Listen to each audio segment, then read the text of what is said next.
Tariff से share market टूट गया है। भारी गिरावट के साथ खुला है शेयर बाजार। सेंसेक्स में आपको बताएं 600 अंकों की जबरदस्त गिरावट है। निफ्टी भी करीब 160 अंकों की गिरावट के साथ आज खुला है। डोनाल्ड ट्रंप ने टैरिफ का ऐलान कर दिया, जिसके बाद भारी गिरावट शेयर बाजार में। और सेंसेक्स में आपको बताएं 600 अंकों की जबरदस्त गिरावट है। निफ्टी भी 160 अंकों की गिरावट के साथ आज खुला है। जैसे ही टैरिफ का ऐलान, उसके बाद से शेयर बाजार की हालत खराब। बिल्कुल लाल रेखाओं के भीतर ये शेयर मार्केट अब नजर आ रहा है। शेयर बाजार यहां पर बुरी तरीके से टूट चुका है। आकाश जिंदल जी, अर्थशास्त्री, हमारे साथ जुड़ गए हैं। आकाश जी, शेयर मार्केट की हालत बेहद खराब हो गई है और कल ही टैरिफ का ऐलान ट्रंप ने किया। कितना असर उसका देखने को मिल रहा है यहां पर मार्केट्स पर?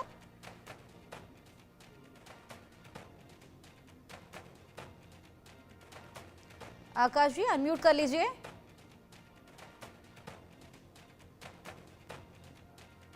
रिसेशन की तरफ बढ़ेगी। मेरी आवाज पहुंच रही है? जी जी। फिर उससे ग्लोबल इकोनॉमी रिसेशन की तरफ बढ़ेगी। अमेरिका ने पहले टैरिफ लगाए कनाडा पे, चाइना पे, मेक्सिको पे। उसके बाद अब रेसिप्रोकल टैरिफ भी लगा दी, जिसमें बहुत से मुल्क है और हिंदुस्तान पे 26% टैरिफ लगा दिए गए हैं। सबसे पहले तो अमेरिका की इकोनॉमी के लिए नुकसानदेह है। उनके लिए इन्फ्लेशन बढ़ जाएगी, उनके लिए स्लो डाउन बढ़ जाएगा, उनकी जीडीपी ग्रोथ कम हो जाएगी। लेकिन हिंदुस्तान के लिए भी कुछ इसका नेगेटिव इम्पैक्ट पड़ेगा। हम कई चीजें, इसमें दवाएं हैं, कुछ और चीजें हैं जो यूएस को एक्सपोर्ट करते हैं, उस पर नेगेटिव इम्पैक्ट आएगा। साथ में हिंदुस्तान की जीडीपी ग्रोथ पे भी कुछ नेगेटिव इम्पैक्ट आएगा। देखिए, हिंदुस्तान की सरकार ने अमेरिका के साथ डायलॉग करने की कोशिश की। हमारा उनसे 3 दिन डायलॉग चला, डिस्कशन हुई।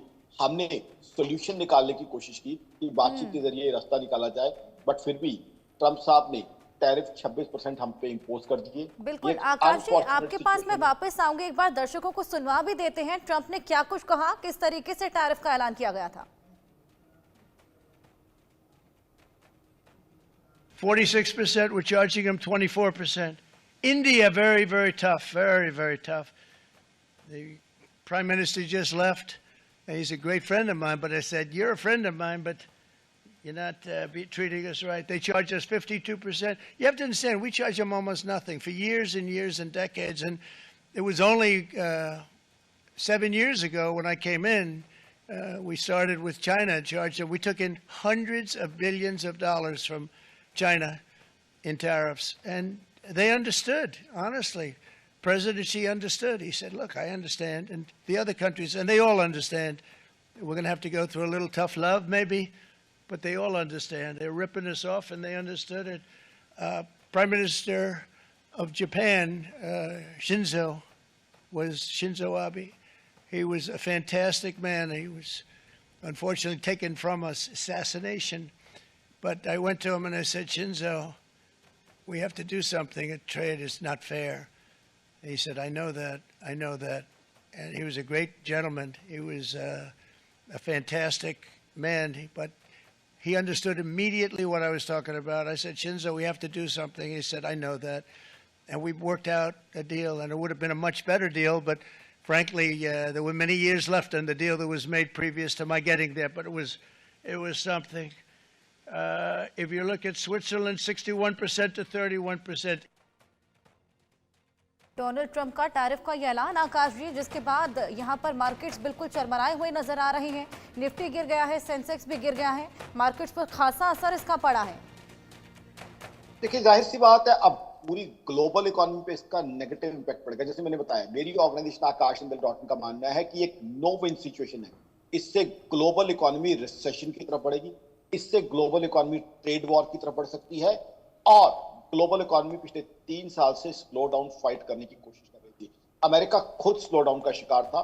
दर्शकों को बता दूं, रशिया यूक्रेन वॉर स्टार्ट होने के बाद 2 क्वार्टर्स तक अमेरिका की जीडीपी ग्रोथ नेगेटिव में थी।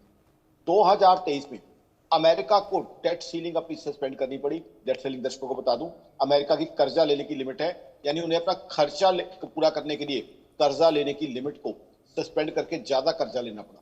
तो ऐसे में अमेरिका, जो खुद स्लो डाउन का शिकार था, उसकी तरफ से लगातार टैरिफ लगाया जाना अनफॉर्चुनेट है, जो पहले यूएस इकोनॉमी, ग्लोबल इकोनॉमी और अब हिंदुस्तान इकोनॉमी के लिए भी कुछ हद तक नुकसानदेह रहेगा। मेरा बार बार ये कहना है कि इस पे एक नो विन सिचुएशन है। अब जाहिर सी बात है, जब इकोनॉमी पे नेगेटिव इम्पैक्ट आएगा तो मार्केट्स पे कुछ ना कुछ रिफ्लेक्शन तो उसका आएगा ही आएगा। बट फिर भी दर्शकों को बता दूं, हिंदुस्तान एक्सपोर्ट ओरिएंटेड इकोनॉमी नहीं है, हम डोमेस्टिक डिमांड के ऊपर चलने वाली इकोनॉमी है, डोमेस्टिक डिमांड ड्रिवन इकोनॉमी है। तो इसलिए हमारा नुकसान उतना नहीं होगा और हमारी सरकार वैसे भी हिंदुस्तान की इकोनॉमी को बहुत अच्छे से चला रही है। आज अगर देखें 2023-24 में 9.2% हमारी जीडीपी ग्रोथ रही है, रिवाइज्ड ये आए हैं, जो कि दुनिया की बड़ी इकोनॉमी में से फास्टेस्ट है। 2015 से 2025 तक देखा जाए तो डेटा आया है, हिंदुस्तान की जीडीपी ग्रोथ 105% बढ़ी है। 2.1 ट्रिलियन यूएस डॉलर इकोनॉमी से हम 4.3 ट्रिलियन यूएस डॉलर इकोनॉमी बने हैं। तो प्रधानमंत्री नरेंद्र मोदी की लीडरशिप के अंदर हिंदुस्तान की इकोनॉमी तरक्की कर रही है, ग्रो कर रही है। दुनिया की फास्टेस्ट ग्रोइंग इकोनॉमी है, बड़ी इकोनॉमी में से 5th लार्जेस्ट इकोनॉमी हम हैं, 3rd बिगेस्ट इकोनॉमी हम बनने वाले हैं। बट ये जो कुछ हुआ है ये अनफॉर्चुनेट हुआ है। हिंदुस्तान की अपनी इकोनॉमी अच्छी है, बट ग्लोबल सिचुएशन में अगर कुछ ऐसा होता है तो जाहिर सी बात है हम ग्लोबल इकोनॉमी का हिस्सा है, कुछ ना कुछ नेगेटिव इम्पैक्ट तो हम पे आएगा। अब मेरे हिसाब से हिंदुस्तान चाइना के साथ, ईयू के साथ या रशिया के साथ और बिजनेस अलायंसेस कर सकता है और हमारे प्रधानमंत्री नरेंद्र मोदी साहब का पूरी दुनिया में आदर और सम्मान किया जाता है, तो कहीं ना कहीं और ट्रेड डील्स होने की संभावना है। साथ ही यूएस को भी जो है, अब हो सकता है ग्लोबल ट्रेड से यूएस कुछ हद तक अलग थलग होना शुरू कर दे, हो जाए, क्योंकि चाइना अब इस सिचुएशन का फायदा उठा के हिंदुस्तान, ईयू, रशिया के साथ अपने बिजनेस के लिंक बढ़ा सकता है, जो कि यूएस के लिए नेगेटिव हो सकता है। ना सिर्फ इतना, यूएस के डॉलर का जो वर्चस्व है वो भी खत्म होने की संभावना है। डी डॉलराइजेशन का प्रोसेस चल रहा है, वो भी आगे बढ़ सकता है।